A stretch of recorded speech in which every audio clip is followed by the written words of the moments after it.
Good day, YouTubers. This is Captain Hal, 1947, coming back to you again with some of my old guns. I previously had done a video on these three Mossbergs here, the 42 MB training rifle that was provided to the British under Lend-Lease, the 51 MB, which was a semi-automatic, and the 151, which is another semi-automatic, but between these two there's a difference in the mechanism for the bolt action. They're all made at different times. This one was made between 1940 up to 1944. The ones that were made for the United States military, or for the British military, were made between 41 and 43. There was a 42 started in 39 that was provided to the general public. The 51 was between 1940 up through 48. During the war years, there weren't any hardly made, but after that, they came back after the war in 48 and started to produce the 151, which is a similar rifle, but the mechanism was slightly different, and it had a groove up here to accept a scope. This here is a clip-fed 7-shot. These two are tube-fed from the butt. They'll hold 15 rounds of long rifle and more of the long and shorts, respectively. Today I'm going to talk about the last rifle that I recently got, which is the 46 MB. This gun was produced from 1940 up through 1952. It is a tube-fed. From the muzzle, it holds 15 rounds of 22 long rifle. It is bolt action.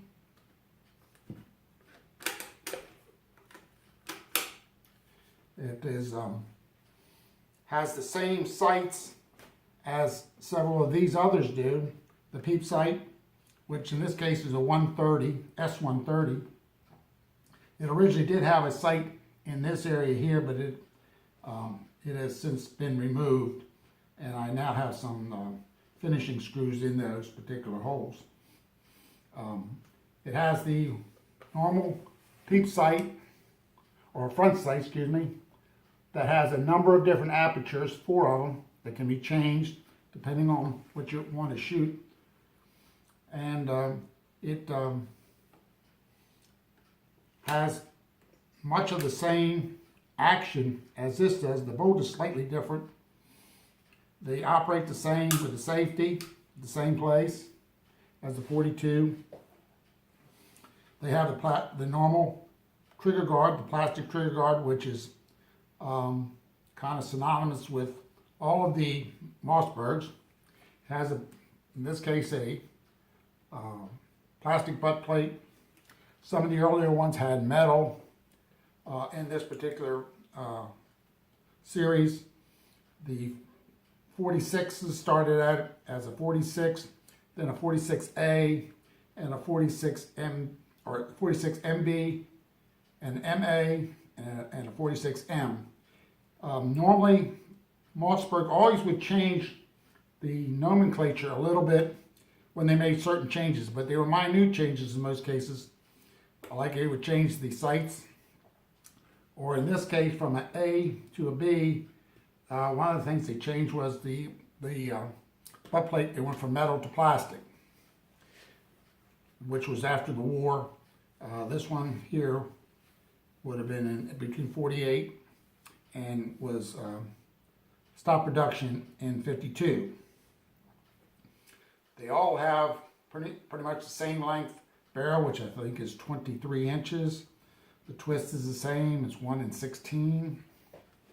And they all have approximately the same kind of trigger pull, which is also adjustable inside when you take off the trigger guard. They all have the two-piece, which is what I'm trying to collect. These particular style rifles kind of went out of fashion in the latter part of the 1950s and never were produced afterwards. As most rifles today, the stock normally ends right about here. This particular rifle does have the cheek, Monte Carlo style cheek rest. It has removable swivels that we can take it off by probably turning it 90 degrees. That comes off.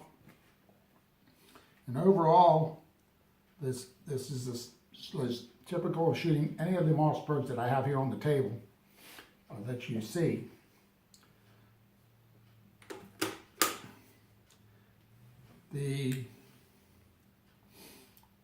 There are slight differences in the stock between the three. They're normally a little bit different right here. Some of them are flat and some of them are more rounded. The ones after the war have a slight ovalness to them. These particular weapons, many of them, were made for initially for wards and for Spiegel.